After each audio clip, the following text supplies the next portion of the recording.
উম, আবার আপনাদের কিছুটা সময় নষ্ট করার জন্য আজকের মঙ্গলবার দিন সন্ধেবেলা এখন থেকে সপ্তাহে 2 দিন 3 দিন করে আপনাদের সময় নষ্ট করতে হবে, না হলে ইউটিউব আবার রিচ বাড়াবে না। রিচ না বাড়ালে যা বলেছে আর কি অনেকে, যে আমার স্টুডেন্ট হবে না, আমার যেহেতু অপশানে স্টুডেন্ট হচ্ছে না তাই আমি অপশানে বদনাম করছি, বা আমার ক্লায়েন্ট হবে না যেহেতু আমি লস করাই, তো ইত্যাদি ইত্যাদি চলতে থাকবে।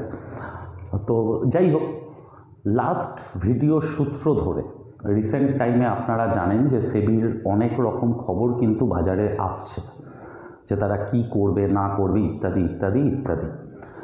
এবার ব্যাপারটা হচ্ছে যে যদি আমি বাজারটাকে, একটা হয় যে আমি খালি চার্টটাকে দেখি, চার্টটাকে দেখে সেটা ইলিয়াট ওয়েভ হোক বা কোয়ান্টিটিভ অ্যানালিসিসের ওপর হোক বোঝার চেষ্টা করা বা টেকনিক্যালের ওপর হোক। আরেকটা জিনিস হয় যে বাজারের পাস্ট হিস্ট্রিটাকে ফলো করা, যে গত 5 বছরে আফটার করোনা আমাদের দেশের ইকোনমি কীভাবে এগিয়েছে, কিভাবে আমাদের দেশে ইনভেস্টমেন্ট এসেছে, তাহলে ভবিষ্যতে নেক্সট 5 বছরে আমরা কতটা রাস্তা আরও যেতে পারি। তো এক এক করে প্রত্যেকটা পয়েন্টে আসবো। আজকের একটু সময় নষ্ট করুন, এমন এমন কিছু কথা বা এমন এমন কিছু আলোচনা হবে যে জিনিসগুলো যখন আমি বিভিন্ন রিসার্চ রিপোর্ট করে রেডি করছিলাম হয়তো আমি নিজেও বিশ্বাস করতে পারছিলাম না, কিন্তু একটা কথা বলাটা খুব ইম্পর্ট্যান্ট, যে কখনো গাট ফিলিংয়ে যেও না, সবসময় ডেটাকে বিশ্বাস করো। কোয়ান্টিটিভ অ্যানালিসিসের এটা মেন জিনিস। আমার কি লাগছে, আমার কি মনে হচ্ছে সেটা ইম্পর্ট্যান্ট নয়। ইম্পর্ট্যান্ট হচ্ছে যে মার্কেটের ডেটা কি বলছে, যে গত 5 বছর এক্স্যাক্ট কী ঘটনা ঘটেছে বাজারে, আগামী 5 বছর এক্স্যাক্ট কী ঘটনা ঘটতে পারে।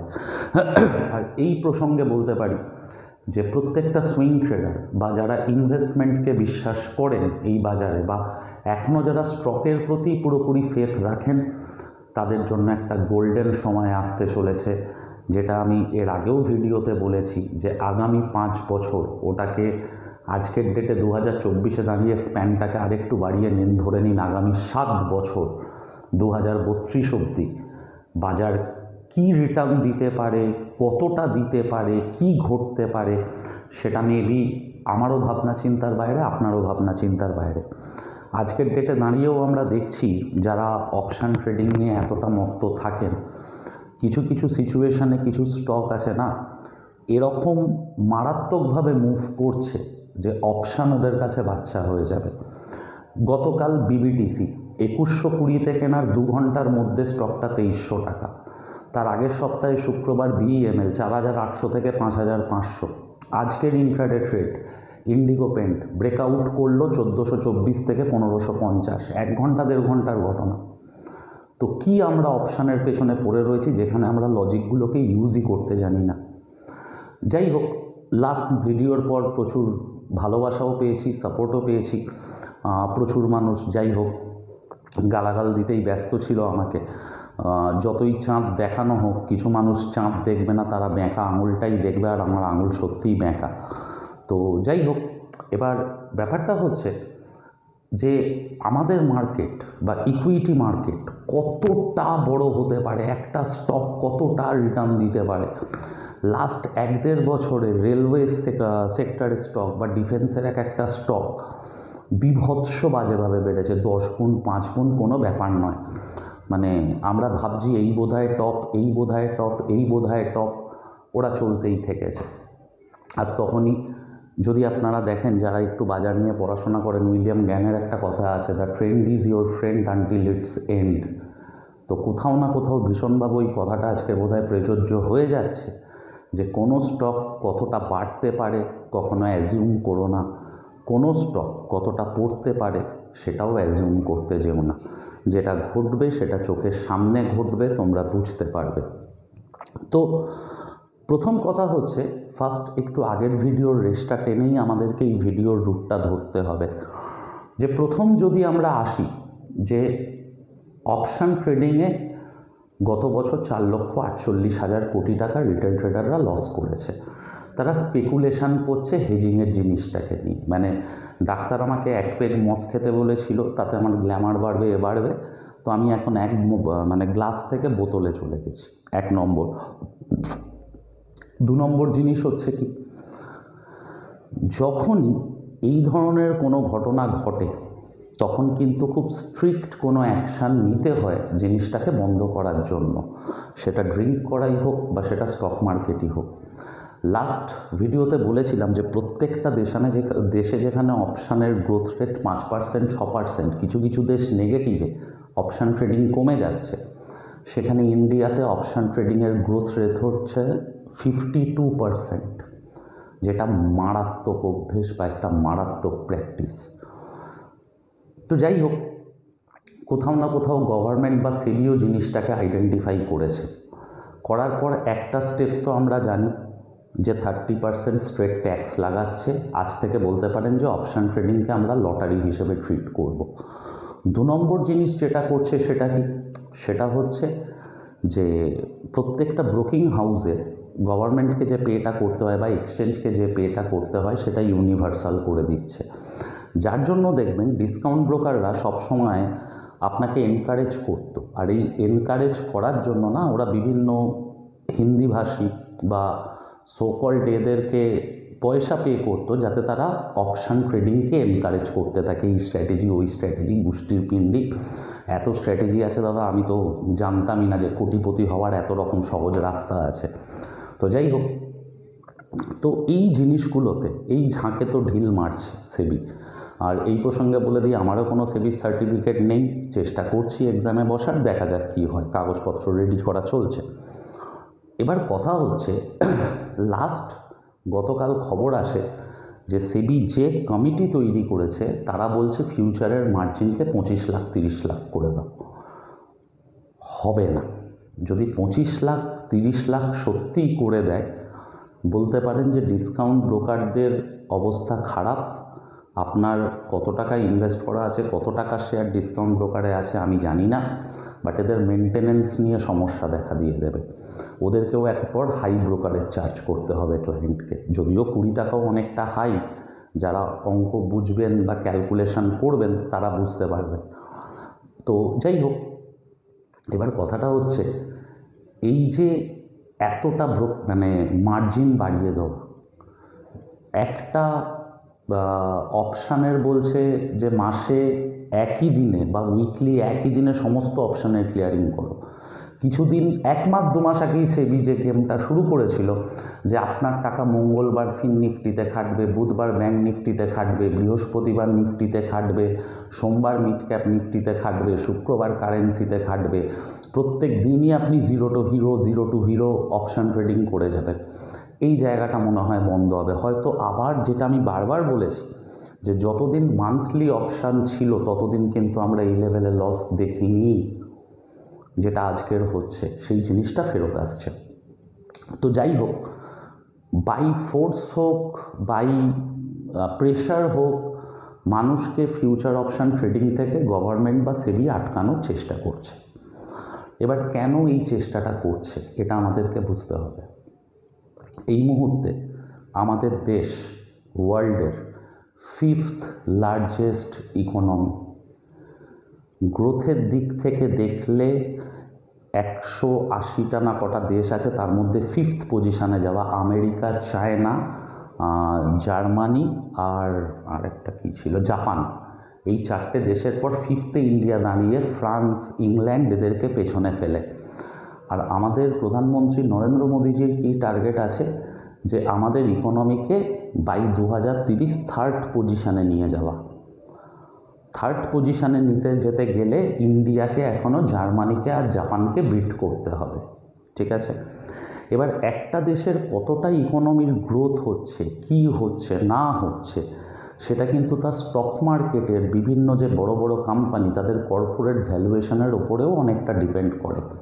বা বলতে পারি যে একটা দেশের ইকোনমির গ্রোথ কতটা কি হচ্ছে যদি আমি ডেটা দিয়ে বুঝতে চাই, রাস্তার ধারের একদম গরিব মানুষটা খেতে পারছে কিনা আমি বলতে পারবো না, কিন্তু যে ডেটা নেবে সে কি দেখবে যে ভাই এদের দেশের ইকোনমি এত উন্নত।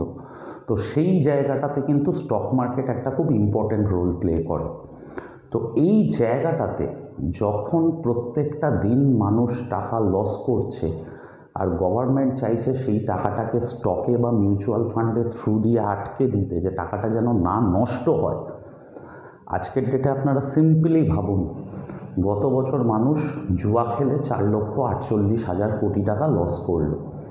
এই 4,48,000 কোটি টাকা যদি তারা স্টকে ইনভেস্ট করতো বা কোনো স্টক কিনে রাখতো, আজকের ডিমান্ড বা পয়সা ইনভেস্টমেন্টের বা মানে আমাদের ইকোনমিটার সাইজটা কত বড় হতো। এক একটা শেয়ারের দাম, যে আরবিএনএল 10% বেড়েছে, সেটাই হয়তো 20% ওপরে থাকতো। তার মানে ভালো করে বুঝুন, মিউচুয়াল ফান্ডের রুট দিয়ে টাকা আসছে, এফআইআই এর রুট দিয়ে টাকা আসছে, ডিআই মানে একদম রিটেল যারা ছোট ইনভেস্টার তারা তাদের পয়সাটা উল্টোপাল্টাভাবে ওড়াচ্ছিল, গভর্নমেন্ট সেই জায়গাটাও বন্ধ করে দিচ্ছে। সেটাও তাদেরকে স্টকে ইনভেস্ট করতে হবে। জাস্ট ভাবার চেষ্টা করুন, যে শেয়ারগুলোর আজকের যা দাম, মিড ক্যাপ বা স্মল ক্যাপের ভালো কোম্পানিগুলো, সেগুলো কোথায় যেতে পারে। 2024-এ যদি মিউচুয়াল ফান্ড যা ঢোকালো, এফআইআই যা ঢোকালো, রিটেল ট্রেডার আমরা যদি আরও 4-5 লক্ষ কোটি টাকা বিভিন্ন স্টকে ইনভেস্ট করি, স্টকের দামগুলো কোথায় যেতে পারে। আর যে মুহূর্তে টাকাটা স্টকে আসবে, আমাদের ইকোনমিটাও বড় হবে। ওয়ার্ল্ড ইকোনমির ম্যাপটাতে, যেটাতে আমরা 5 নম্বরে আছি, হয়তো খুব তাড়াতাড়ি 3 নম্বর পজিশানে চলে যাব। এটা যেমন একটা ইম্পর্টেন্ট পয়েন্ট যে স্টক মার্কেটের গ্রোথের জন্যই এটা করা হচ্ছে, তো বাজারের কিন্তু অ্যাকচুয়ালি ফান্ডামেন্টাল ভালো হয়ে যাবে, স্টকের ফান্ডামেন্টালগুলো খুব ভালো হয়ে যাবে as per demand and supply. তো যার জন্য বারবার এই ভিডিওটাতে রয়েছে যে সুইং ট্রেডারদের জন্য কিন্তু আবার একটা গোল্ডেন ফেজ আসছে। কি হতে পারে ভাবনা চিন্তার বাইরে। আমি খালি ছোট্ট করে রিজনটা বলে দিলাম যে এতগুলো রুট ধরে টাকা আসবে। এরপর কোন জিনিসটা ইম্পর্ট্যান্ট হচ্ছে আমাদের জন্য, এই মুহূর্তে ভারতবর্ষ 5 ট্রিলিয়নের মার্কেটে দাঁড়িয়ে, কতগুলো শূন্য হয় 5 ট্রিলিয়নে আমি বলতে পারবো না, মাথা গুলিয়ে যাবে। 100 কোটিতে 1 বিলিয়ন হয়, যেটা 2018 সালেও 150 বিলিয়ন ছিল। 100 বিলিয়নে বোধহয় 1 ট্রিলিয়ন হয়। এবার আপনারা শূন্যগুলো নিজেরা বসে নেবেন বা গুগল রয়েছে। এবার সিম্পলি ভাবুন, এই মার্কেটটা যদি নেক্সট 2 বছর 3 বছর বা 5 বছরের মধ্যে 25 ট্রিলিয়নে যেতে পারে। 5 বছরে 150 বিলিয়ন থেকে 5 ট্রিলিয়ন হয়েছে। এখান থেকে যদি 25 ট্রিলিয়নের মার্কেট হয়, স্বর্গীয় রাকেশ ঝুনঝুনওয়ালা 2016, 14, 15, 16 এইরকম ফেজে একটা ইন্টারভিউ দিয়েছিল, আমার খুব পরিষ্কার মনে আছে, যেখানেও নিফটির টার্গেট দিয়েছিল 1,25,000 বাই 2030। আজকের ডেটে হঠাৎ করে জিনিসটা ভীষণভাবে প্র্যাকটিক্যাল হয়ে যাচ্ছে যে 1,30,000 হওয়া বা প্রচুর স্টকের 10 গুণ হওয়া, 20 গুণ হওয়া, 50 গুণ হওয়াটা কোনো আটকাবে না। এবার কথা হচ্ছে যে এত বড় মুভমেন্ট, এত ধরনের প্রাইসের, আপনি তার জন্য রেডি কিনা, একটা প্রপার প্ল্যানিং আর একটা প্রপার ক্যাপিটাল নিয়ে। আর সবচেয়ে বড় কথা, আপনার সাইকোলজিগুলো পাল্টেছে কিনা। এখনও কি মার্কেট পড়লে সেই ভয় পেয়ে দুমদারাক্কা মাল বেচছেন? এখনও কি লোভে পড়লে মাল কিনছেন? সবার আগে তো এই জায়গাগুলো বন্ধ করতে হবে। কিছুদিন আগে আমি বলেছিলাম আমি বাজারকে ভয় পাচ্ছি, বাজার ক্র্যাশ করতে পারে। আমার হিসেবে ইলিয়াট ওয়েভে 23,500 টার্গেট ছিল, সেটা গত বছর দুর্গাপুজোর পরপর বলে দিয়েছিলাম যে 23,500 আগে বাজারে আমি বড় ফল দেখছি না। টার্গেট রিচ করেছে। এবার সমস্যা হচ্ছে, আমার মনে হয়েছিল বাজারের এবার একটু কারেকশান করবে, বাজার পড়বে, কিন্তু ওই আমার চার্ট অ্যানালিসিস, আমি একটা টাইমে ছিল এরকম অন্ধ হয়ে থাকতাম, কিন্তু ওই হয় না ধাক্কা খেতে খেতে মানুষ শেখে, তো আমিও শিখেছি। জুন মাসে এফআইআইরা 32,000 কোটি টাকা বা $3.2 বিলিয়ন মার্কেটে ইনভেস্ট করেছে। সরি, আমি ভুলে যাচ্ছি, 100 কোটিতে 1 বিলিয়ন না, 1000 কোটিতে 1 মিলিয়ন, হোয়াট এভার, গুলিয়ে যাচ্ছে একটু। হাজার কোটিতে 1 বিলিয়ন। 5 ট্রিলিয়ন মানে এই মুহূর্তে আমাদের বাজার হচ্ছে 5 লক্ষ কোটি টাকার মার্কেট। এটা 25 লক্ষ কোটি বা 30 লক্ষ কোটি টাকার মার্কেট হতে পারে নেক্সট 5 বছর 6 বছরে। তো যাই হোক, তো 3.2 বিলিয়ন খালি জুন মাসের 10 তারিখের পর থেকে ওরা বাজারে ঢুকিয়েছে 32,000 কোটি টাকা। আর বস, ওরা তো লস নেবে না বাজারে। আর 32,000 কোটি টাকা ঢুকিয়েছে, 2-5% প্রফিটের জন্য তো ওরা ট্রেডও করে না, ওরা বড় প্রফিটের জন্য ট্রেড করে। এক নম্বর কারণ মার্কেট পড়বে না কেন মনে হচ্ছে। 2 নম্বর কারণ আবার মিউচুয়াল ফান্ড এনএফও লঞ্চ করছে। কোনো মিউচুয়াল ফান্ড বাজারের ম্যাক্রো ইকোনমিক ডেটাগুলো খারাপ হলে বা দেশের ইকোনমি খারাপ হলে না এনএফও লঞ্চ করবে, না কোনো কোম্পানি আইপিও লঞ্চ করবে। আপনারা দেখুন, আমি অত বড় ইকোনমিস্ট নই, বিদেশ থেকে পড়ে আসিনি, পাতি সুরেন্দ্রনাথ কলেজের বিকম গ্র্যাজুয়েট, তো অতগুলো ফ্যাক্টর আমি বুঝবো না। কিন্তু তারা যদি 10-20 হাজার কোটি টাকার জিনিস বাজারে নিয়ে চলে আসতে পারে, তার মানে কনফিডেন্স রাখতে হবে যে ওরা আমাদের চাইতে বেশি বোঝে, ওরা যদি রিস্ক নিতে পারে আমরা তো নিতেই পারি। এটা হচ্ছে 2 নম্বর ডেটা। 3 নম্বর ডেটা হচ্ছে কি, যদি সেবির এই ঘটনাটা ঘটে যে রিটেলকে এরকমভাবে আটকানো হয় বাজেটে যে তারা পারবে না করতে, বা 4,48,000 কোটি টাকার ভলিউমটা 48,000 কোটিতে চলে আসবে, এরা পয়সাটা কোথাও না কোথাও তো ইনভেস্ট করবে। ঠিক এই কারণেই T+2 নিয়ম চালু হয়েছে, যাতে বাজারে টাকাটাকে আটকে রাখা যায়। কারণ আমি যদি বাজারে টাকা আটকে রাখতে না পারি না, বাজার যদি কনস্ট্যান্ট এরকম ফ্লাকচুয়েট করে, তাহলে কি হবে, আমাদের দেশের ইকোনমি আজকে 3 নম্বর পজিশানে, কালকের বাজারে একটু নামলেই 7 নম্বরে যাব, আবার পরের দিন উঠলে 5 নম্বরে যাব। গভর্নমেন্ট এটা কখনো চাইবে না, চাইবে স্টেবল কখন হবে, যখন আমার টাকা ননস্টপ মিউচুয়াল ফান্ড দিয়ে যাবে, যখন আমার টাকা ননস্টপ বাজারে বিভিন্ন স্টকে কেনা থাকবে, যে আমি রোজ টাকা তুলে নিচ্ছি আবার 2 দিন বাদে ঢোকাচ্ছি। মানে ইন্ট্রাডে ট্রেডিংটাও খুব একটা হয়তো উচিত নয় যদি আমি সেই অ্যাঙ্গেলে ভাবি। সুইং ট্রেডাররাই বেনিফিটেড থাকবে। তো এতগুলো ফ্যাক্টর রয়েছে বাজারকে এখান থেকে একটা র্যালি করানোর জন্য। তার মানে কি ফল আসবে না? একদম আসতে পারে। এই মুহূর্তে পিসিআর রেশিও যেখানে দাঁড়িয়ে, বাজেটের পরে পিসিআর রেশিওর হিসাব বলছে যে বাজারে পুটে পজিশান বানানো রয়েছে ভালো মতো, করতেই পারে, কিন্তু কত দূর? 1000 পয়েন্ট, 2000 পয়েন্ট। প্রত্যেকটা ফল এই 6 বছরে যখনই বাজার 10% থেকে 15% যদি কপাল করে আপনি ফল পেয়ে যান নিফটি বা সেন্সেক্সে, চোখ কান বুঝে আপনাকে ভালো স্টক কিনে পয়সা ঢোকাতে হবে। লজিক বুঝতে হবে, চার্ট বুঝুন, ফান্ডামেন্টাল বুঝুন, যা খুশি বুঝুন, প্রত্যেকটা ফল আপনার বন্ধু। খালি বারবার একটা জিনিস মাথার মধ্যে ঢোকাচ্ছি, আপনি ফোন ডিসকাউন্টে কেনেন, আপনি জামা কাপড় ডিসকাউন্টে কেনেন, প্লিজ শেয়ার কেউ ডিসকাউন্টে পেলে কেনা অভ্যেস করুন। এই মুহূর্তে বাজারকে যদি আরও আপমুভ নিয়ে যেতে হয়, আমার কোথাও না কোথাও হঠাৎ করে যখন সবার সাথে কথা বলছি না, সবাই বড্ড বেশি বলছে বাজার পড়বে, বাজার পড়বে, বাজার পড়বে। যখন সবাই বাজার মন্দা হবে বলে বসে আছে, বাজার তো কখনো পড়ে না। আমি বারবার বলেছি, বাজার কিন্তু কখনো ভিড়কে পয়সা দেবে না। যার সাথেই কথা বলছি সবাই বলছে কারেকশান ডিউ, কারেকশান তো ডিউ, কিন্তু যতদিন আমরা এইভাবে রয়েছি কখনো বাজার কারেকশান করেনি। কাজেই বাজার এখান থেকে যদি 26-27 হাজারও বেরিয়ে যায়, খুব একটা আর মনে হচ্ছে না অবাক হব, কারণ ভোলাটিলিটির ডেটাতেও বাজার পড়ার মতন কিচ্ছু দেখতে পাচ্ছি না।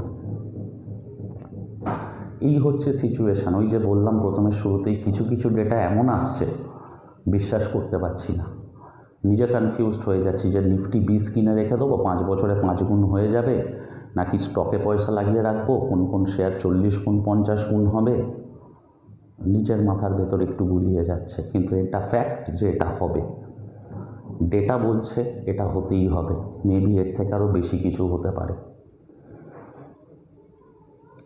তো প্লিজ একটু প্রপার ওয়েতে প্ল্যান করুন, একটু মানি ম্যানেজমেন্ট করুন, একটু ধৈর্য বাড়ান, আর সুযোগের সদ্ব্যবহার করতে শিখুন।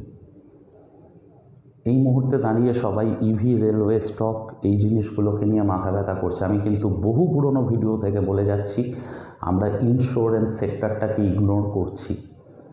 ইন্স্যুরেন্স সেক্টরে কিন্তু বাজেটে হোক না হোক বড় মুভমেন্ট আসতে বাধ্য। আজকের ডেটে হয়তো আমাদের দেশে 10 বা 20% মানুষের বোধহয় মেডিক্লেম আছে। আয়ুষ্মান ভারত প্রজেক্টে হয়তো ইন্ডিয়া গভর্নমেন্ট আরও ইন্স্যুরেন্স বাড়িয়ে দেবে মাথা পিছু। ইভেন 70 বছর বয়স অবধি মানুষকেও ইন্স্যুরেন্স দেবে, যতটুকু খবর। যদি ইনফ্রাস্ট্রাকচারে বরাদ্দ বাড়ায়, সেটা যে কোনো হোক, রেলওয়ে হোক, রোড হোক, বিল্ডিং হোক, সিমেন্ট কোম্পানিগুলোতে আমরা হিউজ মুভমেন্ট দেখব। সারের ব্যাপারটা বুঝতে পারছি না, জিএসটি কতটা কমাবে বা কমাবে না। রেলওয়ে বা ডিফেন্সে কি করবে, ডিফেন্সে যা সিচুয়েশান, যেভাবে হ্যালের যে প্রোডাক্টগুলো তৈরি হয় সেগুলো বাইরে বিক্রি করার প্ল্যানিং হচ্ছে বিভিন্ন থার্ড ওয়ার্ল্ড ছোটো ছোটো কান্ট্রিতে, হেলিকপ্টার হ্যানা ত্যানা। হ্যালের দাম যদি 20,000 টাকাও হয়ে যায় আমি অবাক হব না। হতেই পারে 20,000, 25,000 বা নেক্সট MRF। একটা হেলিকপ্টার বিক্রি হবে 450, 500, 1000 কোটিতে। ভাবুন হেলিকপ্টারের দোকান, 1000 কোটিতে মাল বিক্রি হচ্ছে দোকান থেকে। তো কি হলে কি হতে পারে, কতটা হতে পারে ভাবনা চিন্তার বাইরে। একটা স্টক আমি এর আগেও বলছি, আবার বলছি, মিধানি, মিশ্র ধাতু নিগম। গভর্নমেন্টের এই কোম্পানিটা কিন্তু ডিফেন্সের বড় প্লেয়ার, খালি স্মল ক্যাপ সেক্টরে আসে বলে মানুষের চোখের মধ্যে নেই। মিসাইলের খোল, শঙ্কর প্রজাতির ধাতুর মনোপলি ব্যবসা এরা একাই বানাতে পারে। ইন্স্যুরেন্স সেক্টরের বিভিন্ন স্টক, বিশেষ করে যেগুলো ছোট, national government, national insurance, general insurance, আর সবচেয়ে বেশি বেনিফিট তো পাবে LIC। কাজে LICকে এবার আমাদেরকে ফোকাসে রাখতে হবে। Private insurance company no doubt move করা উচিত, বাট কতটা আমি জানি না।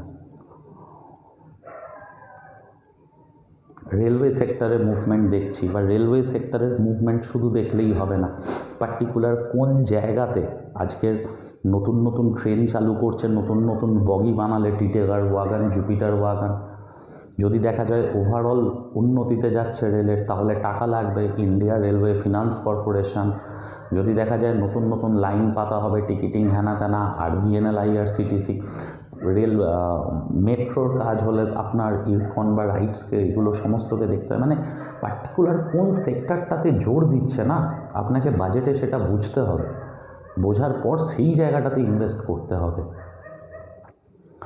লো অ্যাফোর্ডেবল হাউজিং হোক, যা হোক, এগুলো ছোটো ছোটো home loan company, cement company, লোহা, প্রত্যেকটা জায়গাতে বুম আনবে। ম্যানুফ্যাকচারিংয়ে যদি ইথানলের ওপর কী করে দেখা যাক। তো এই মুহূর্তে যাই হোক, যদি স্টক স্পেসিফিক আমাকে বলতে হয়, রেলওয়েতে আমার RVNL, IRFCর দিকে ভীষণভাবে চোখ রয়েছে।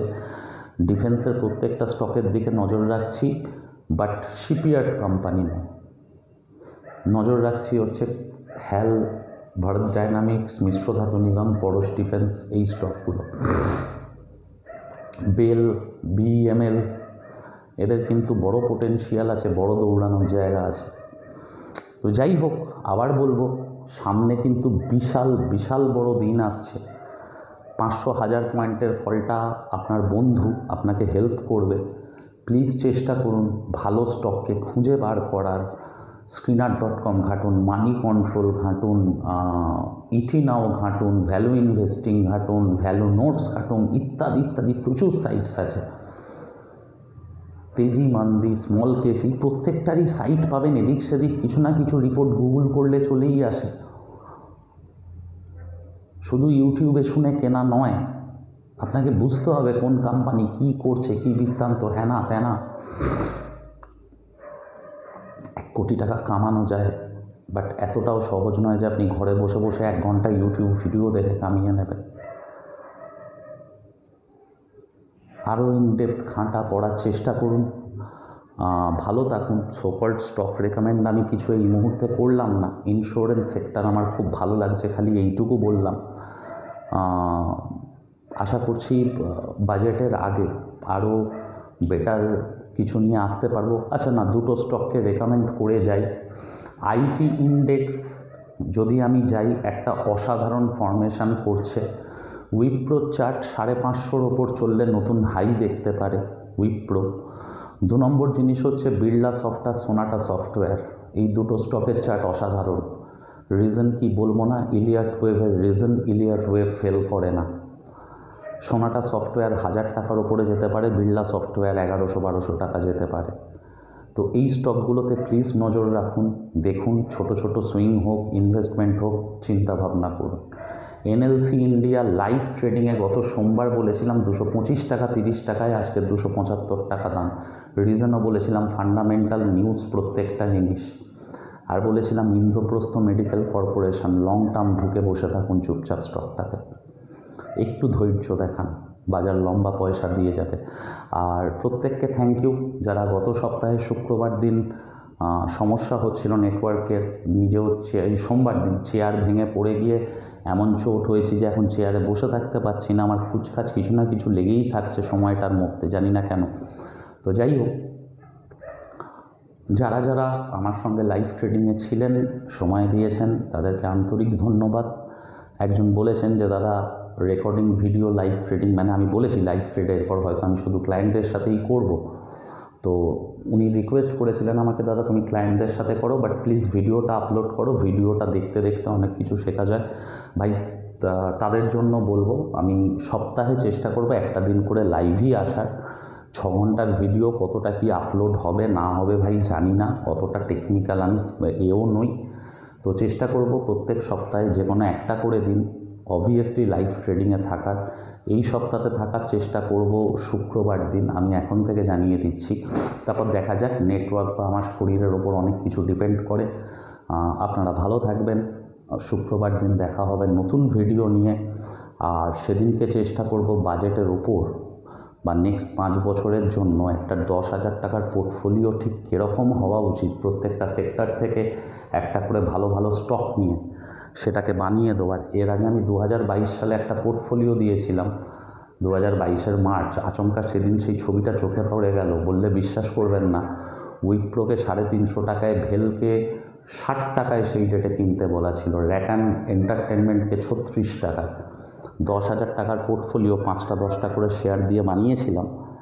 বিএলও ছিল ইভেন 110 টাকা না 100 টাকা এরকম, 10 পিস করে, মানে পোর্টফোলিওর ভ্যালু আজকের হিসাব করলে 50-60 হাজার টাকা 2 বছরে।